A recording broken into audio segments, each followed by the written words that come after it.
¿Qué tal? Muy buenas tardes con todos. Bienvenidos a 24 horas. Siguen las reacciones a la fuga de Fernando Alvarado. Entendidos dicen que es imposible que Alvarado haya podido despojarse del grillete electrónico sin una complicidad interna. ¿Qué tal, Liz? ¿Cómo estás? Muy buenas tardes.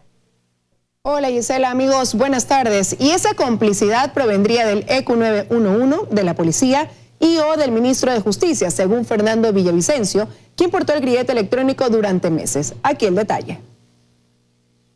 El grillete electrónico es un dispositivo que monitorea satelitalmente y mediante red telefónica para ubicar en tiempo real todos los movimientos del reo que lo utiliza y dispara alarmas cada vez que se viola el protocolo, se pierde señal, está por agotarse la batería o permanece mucho tiempo sin movimiento, entre otras circunstancias. Cuando está en un 18%, la batería automáticamente le llaman del EQ 911 a decirle: señor Villavicencio, cargue su equipo. Fernando Villavicencio, antes de ser absuelto por la justicia, tuvo que portar durante 7 meses el grillete electrónico y enfrentó un sinnúmero de circunstancias que le permitieron conocer plenamente su funcionamiento y alarmas. Lever Jiménez, él podía moverse solo entre Zamora y Quito cuando venía a declarar y tenía que recorrer la Panamericana. Él tomó una vía alterna para ir vía Macas. La policía en Baños le detuvo. Por ello, Villavicencio sostiene que es imposible que Fernando Alvarado haya podido fugar sin la ayuda de quienes monitorean el sistema. No es posible que el EQ 911, que el Ministerio de Justicia y la policía no hayan sabido el momento en el que Alvarado se retiró o le retiraron el dispositivo. Y es que incluso el Ministerio de Justicia designa a una persona exclusiva para el monitoreo específico de cada persona que porta un dispositivo electrónico. En el que ya se rompe el dispositivo, porque no hay otra forma de sacarse. No es posible introducir una llave y abrir el dispositivo porque eso está prácticamente pegado al tobillo. Es imposible. Sin el concurso externo de un funcionario de los que manejan el sistema, es imposible sacarse el dispositivo. Y ese es precisamente el problema. Las autoridades no saben hasta el momento cómo se dio la fuga de Fernando Alvarado. Luego de haberse quitado el dispositivo, debía haber presentado una alerta. Debía haber presentado una alarma. Esto no sucede, lamentablemente, en este caso. ¿Por qué? Hay que investigarlo. Y porque las alarmas que debían activarse no lo hicieron, las autoridades no saben si todo el movimiento que reporta el sistema de monitoreo entre el sábado y el domingo corresponde efectivamente a Fernando Alvarado. Todo esta ruta que sigue el dispositivo en las últimas horas fue una ruta distractiva, es decir, Alvarado ya no estaba con el dispositivo. La ministra del Interior tampoco sabe si el exsecretario de Comunicación de Correa está dentro o fuera del país. Que no tenemos una certeza de que haya salido del país, no tenemos evidencias de eso. En Quito, Freddy Paredes, 24 horas. Según el reglamento para la prestación del servicio de vigilancia del grillete electrónico, es el Ministerio de Justicia la entidad rectora y coordinadora para la utilización de este dispositivo. El reglamento habla de acciones incluso penales si se incumplen sus deberes de monitoreo. El ministro de Justicia encargado justificaba así lo ocurrido con el dispositivo electrónico que usaba Fernando Alvarado. El grillete como tal no presentó ninguna alerta. Pero lo cierto es que hace cerca de un mes, cuando hacíamos esta pregunta a la coordinadora zonal del Ministerio de Justicia, su respuesta hace pensar que lo ocurrido en este caso no es un hecho aislado. ¿Ustedes pueden saber cuando alguien está manipulando el dispositivo? ¿Puede? ¿Se lo ha quitado? No. ¿Y cómo garantizar entonces que esta persona no se vaya o no burle? El dispositivo permite la ubicación de georreferencial del portador del dispositivo, no su conducta, no qué está haciendo. El propio Ministerio de Justicia reconoció a finales de septiembre que más de 1.000 grilletes, es decir, el 25% de los 4.000 que adquirimos por $13 millones, está dañado. También revelaron que en el centro de monitoreo se pierde la señal del dispositivo cuando su portador pasa por un sitio donde no hay cobertura.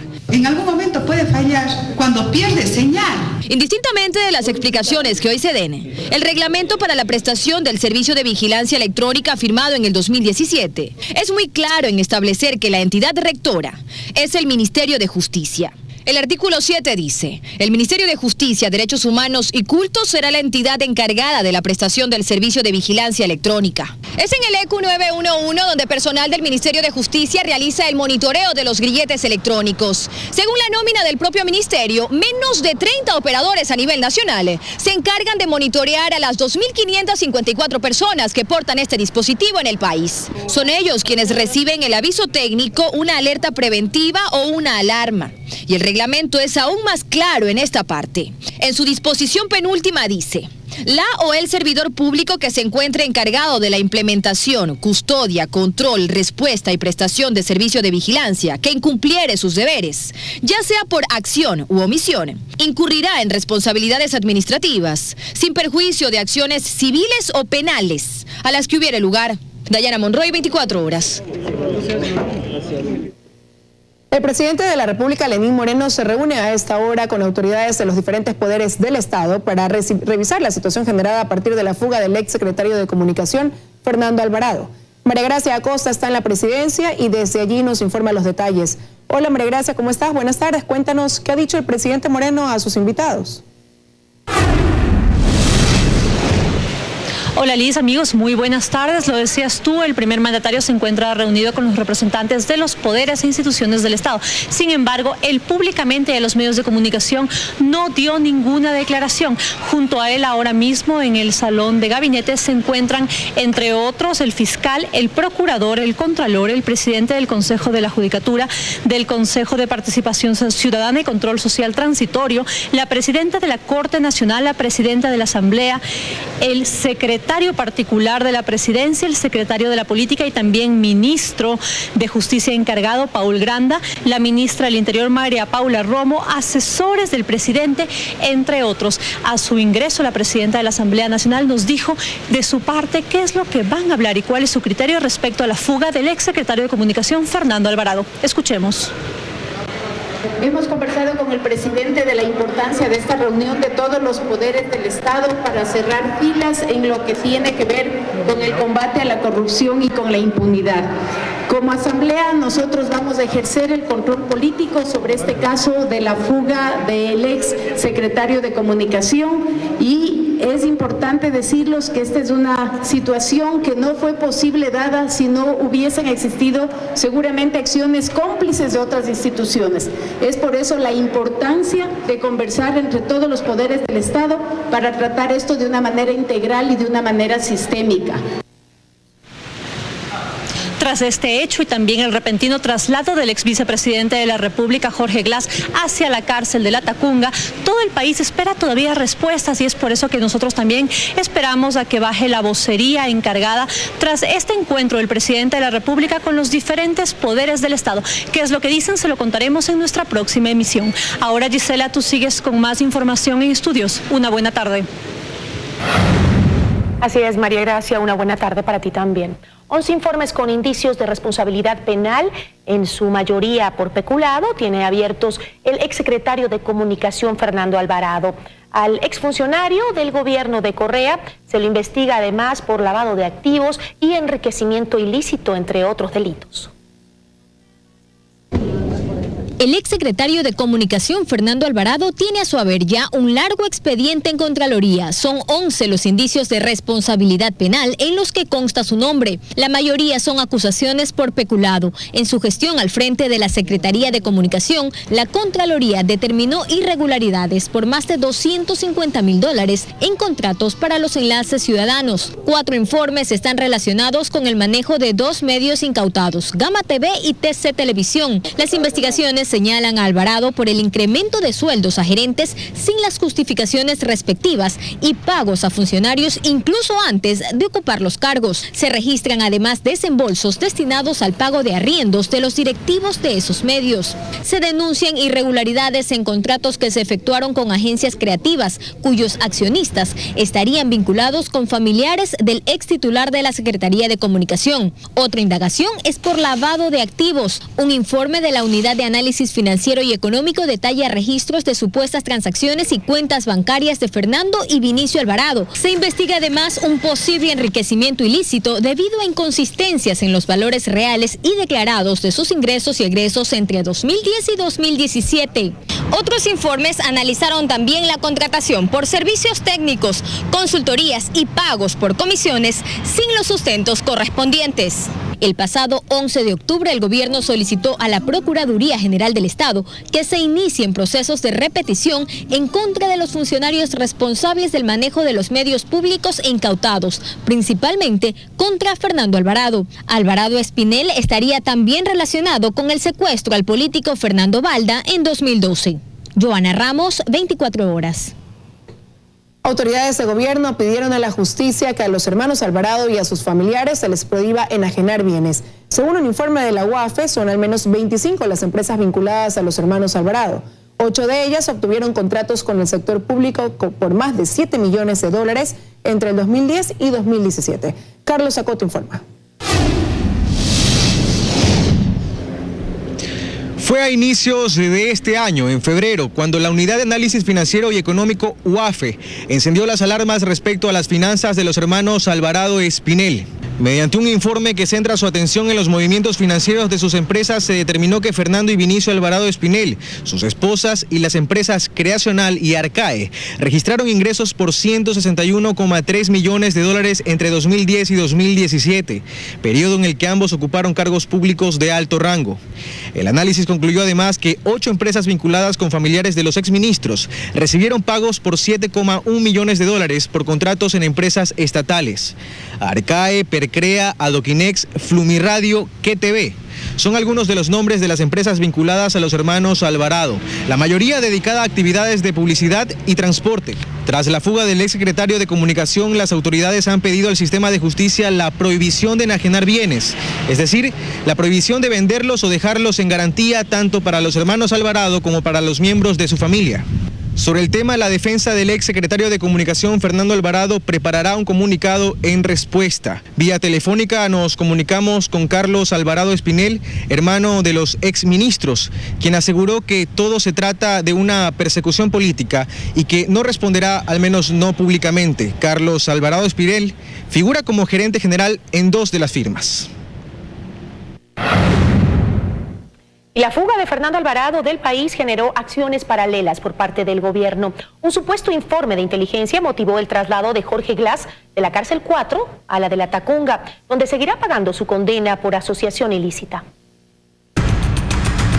Ocurrió en cuestión de horas. Oficialmente se había confirmado que Fernando Alvarado fugó burlando las supuestas seguridades de un dispositivo electrónico y en poco el gobierno advertía problemas de seguridad con el ex vicepresidente Jorge Glass, otro personaje de la Revolución Ciudadana con casos de corrupción sobre sus hombros. Esta es una decisión que la toma el ministro de Justicia encargado. El comunicado oficial reportaba que se ha recibido un informe de inteligencia policial y por razones de seguridad, hace pocos minutos se procedió a trasladar a Jorge Glass al Centro de Rehabilitación Social de la Tacunga.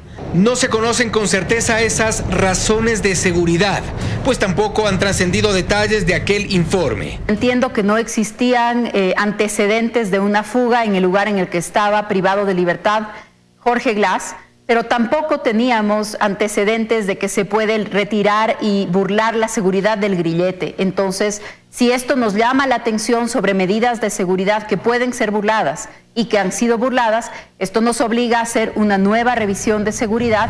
No obstante, a las pocas horas del comunicado oficial, circulaba ya esta fotografía con la imagen de Jorge Glass, ya sin traje formal con el que acostumbraba a ir a las audiencias, aún en calidad de reo.